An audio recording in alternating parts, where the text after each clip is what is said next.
कैसे हो आप सब। उम्मीद करते हैं आप लोग अच्छे होंगे और अच्छे से आप लोग स्टडी कर रहे होंगे। तो आज के इस वीडियो में हम बताने वाले हैं क्लास 12 सब्जेक्ट मैथ्स का आंसर की, जो आज एग्जाम हुआ, आज यानी 9 दिसंबर को जो एग्जाम हुआ उसका हम लोग आंसर की देखने वाले हैं।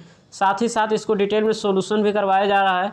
तो तो इसमें दो टाइप का क्वेश्चन है, सब्जेक्टिव भी ऑब्जेक्टिव भी। तो सब्जेक्टिव का अगर आपको सोल्यूशन चाहिए अगर फिलहाल अभी तुरंत, तो आप टेलीग्राम ग्रुप में जुड़ जाइएगा, वहाँ आपको सेंड कर दिया जाएगा इसका सोल्यूशन। बाकी इसको वीडियो में भी समझाया जाएगा। तो इस वीडियो में हम केवल ऑब्जेक्टिव को समझाएंगे, बाकी नेक्स्ट वीडियो में हम सब्जेक्टिव का भी सोल्यूशन को समझा देंगे।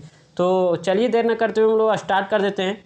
तो टेलीग्राम ग्रुप में ज़रूर जुड़ जाइएगा, वहाँ हर एक नोटिफिकेशन मिलते रहता है।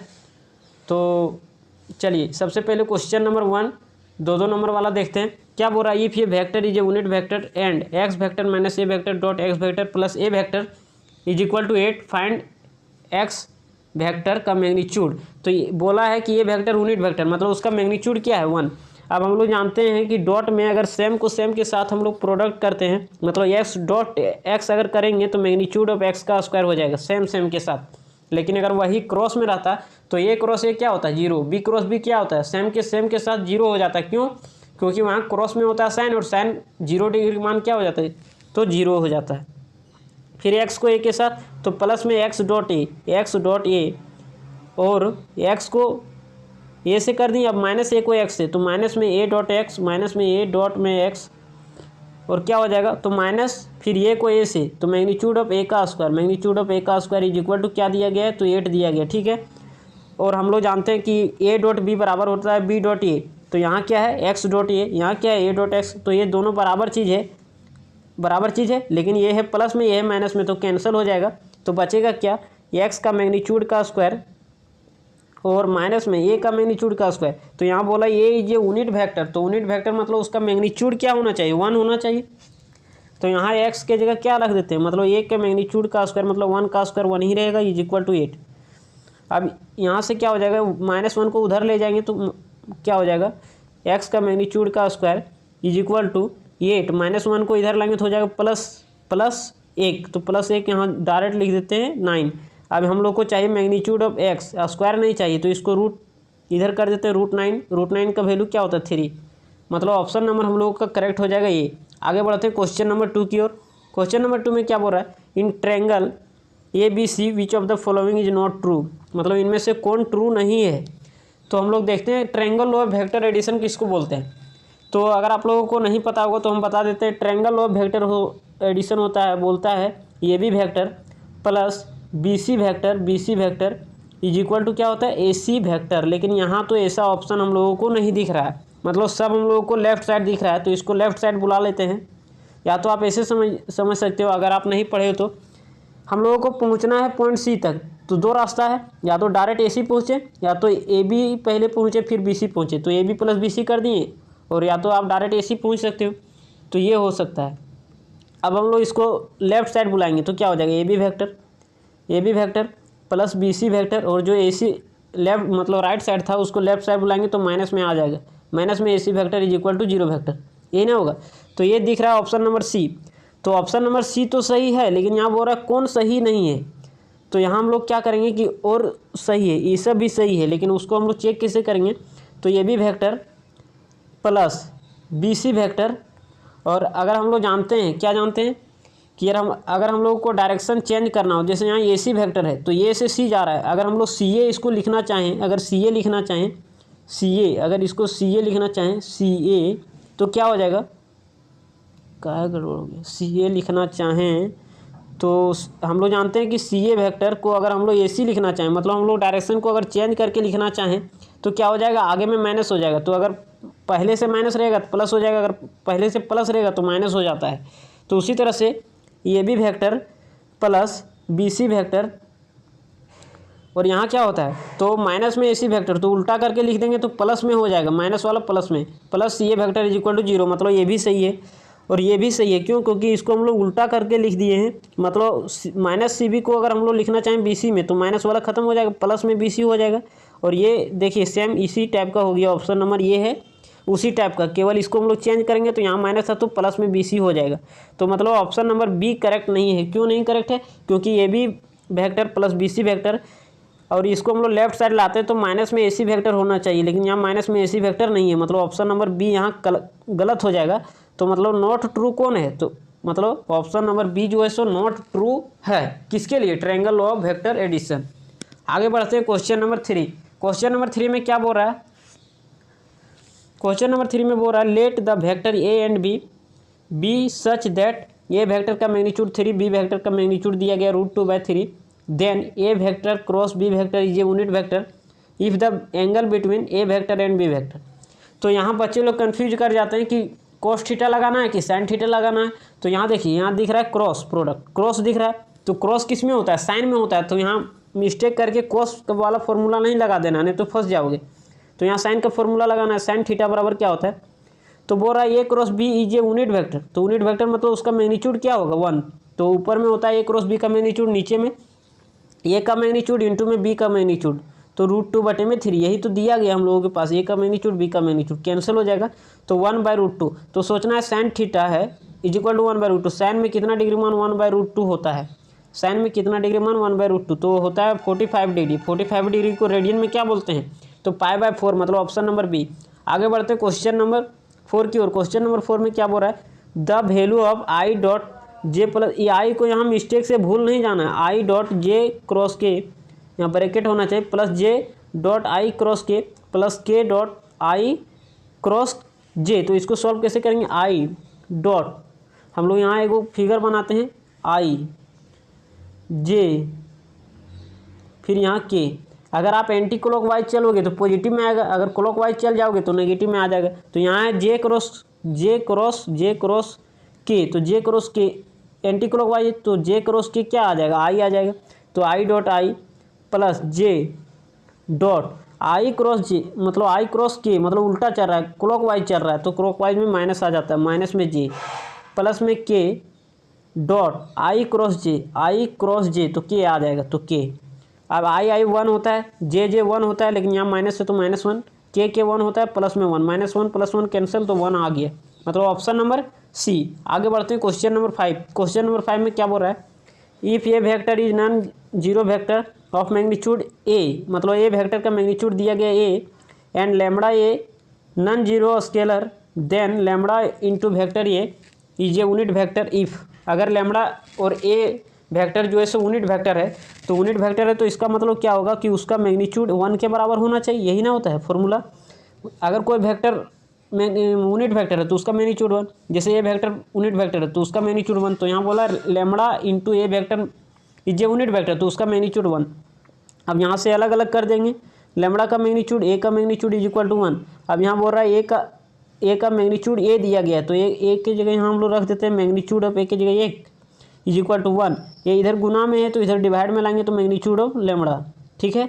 तो यहाँ ए इज इक्वल टू 1/लैम्बडा का मैग्नीट्यूड, मतलब option number D. Option number D देख लीजिए, यही करेक्ट है। आगे बढ़ते हैं क्वेश्चन नंबर 6 में क्या बोल रहा है, if L M N are direction cosine of the line segment then. तो इसका क्या होता है, हम लोग फॉर्मूला पढ़े हुए हैं, L² plus M² plus N² is equal to 1 होता है, लेकिन यहाँ क्या किया कि यहाँ क्यूब दे दिया, या तो यहाँ अगर स्क्वायर दिया है, अगर यहाँ स्क्वायर दिया है तो बीच में इक्वल टू देना चाहिए। तो हम लोग जानते हैं क्या होता है, L² plus M² plus N² is equal to 1 होता है, लेकिन यहाँ ऑप्शन में कहीं दिया ही नहीं, तो देना चाहिए। यहाँ क्वेश्चन मिसप्रिंट है, तो आप लोग देख लीजिएगा, ऑप्शन नंबर सी मार दीजिएगा, यहाँ इक्वल टू होना चाहिए। बाकी बढ़ते आगे, क्वेश्चन नंबर 7 बोल रहा है A1 B1 C1 and A2 B2 C2 are the direction ratios of the line respectively such that A1 A2 plus B1 B2 plus C1 C2 is equal to 0, then angle between the line. तो A1 A2 B1 B2 C1 C2 किसको बोलते हैं, A dot B को बोलते हैं, याद करिए A dot B को क्या बोलते हैं, A1 A2 B1 B2 C1 C2 is equal to 0। तो A डॉट B 0 कब आता है, जब लाइन परपेंडिकुलर होता है, जब लाइन परपेंडिकुलर, अगर पैरेलल होता है तो क्रॉस होता है, लेकिन यहाँ क्या है, तो A डॉट B 0 है, तो इसका मतलब परपेंडिकुलर, और परपेंडिकुलर मतलब क्या 90 डिग्री, ऑप्शन नंबर डी। आगे बढ़ते हैं क्वेश्चन नंबर 8।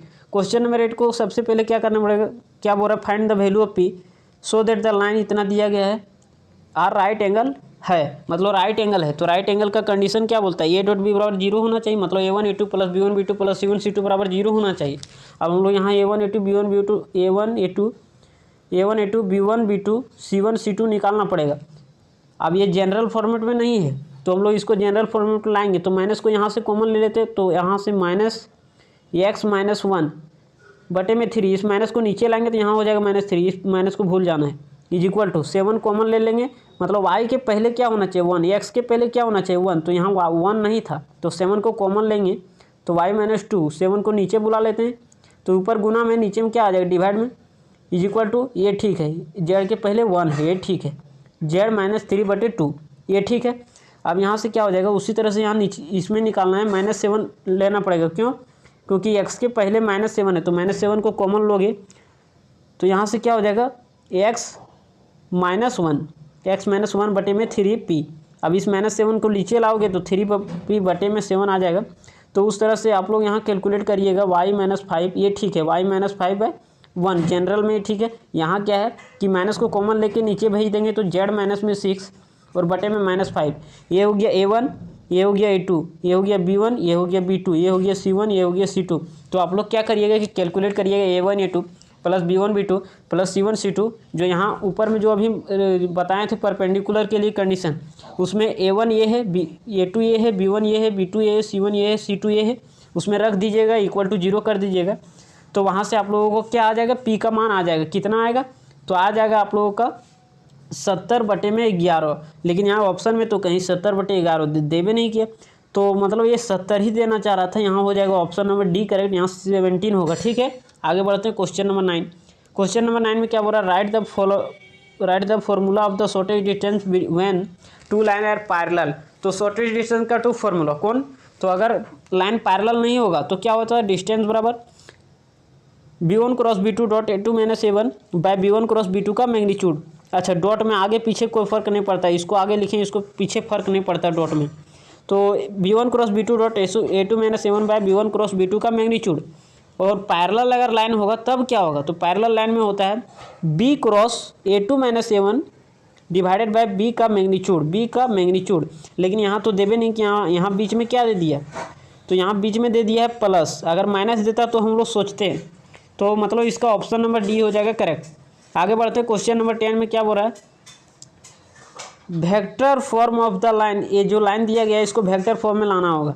तो अगर ये जनरल फॉर्मेट में रहता, जैसे x के पहले 1 रहता, y के पहले 1 रहता, z के पहले 1 रहता, z के पहले तो है लेकिन ये सब के पहले 1 नहीं है, तो अगर वैसा रहता तो हम लोग तुरंत बना देते हैं, लेकिन यहाँ वैसा नहीं है, तो माइनस को कॉमन लेके नीचे भेज देते हैं, x-1 माइनस को कॉमन लेके नीचे भेज देंगे तो माइनस में 3 हो जाएगा, इज इक्वल टू 7 को कॉमन लेके नीचे भेज देंगे, y-2 बटे में 2/7, यही ना होगा, ऊपर में गुना में नीचे में आ जाएगा डिवाइड में z-3 और बटे में 2। अब इसको हम लोग लिखेंगे आर वेक्टर, कैसे लिखेंगे, इज इक्वल टू ऊपर वाला पहले मतलब आई, ये x1 का मान 1 है, ये y1 का मान होता है, ये z1 का मान होता है, तो आई ऊपर वाला पहले 2j प्लस 3k यही ना होता है, और प्लस लेमड़ा इंटू नीचे वाला, तो नीचे में क्या है -3i प्लस 2/7 j और प्लस में क्या है तो 2k है 2k वेक्टर,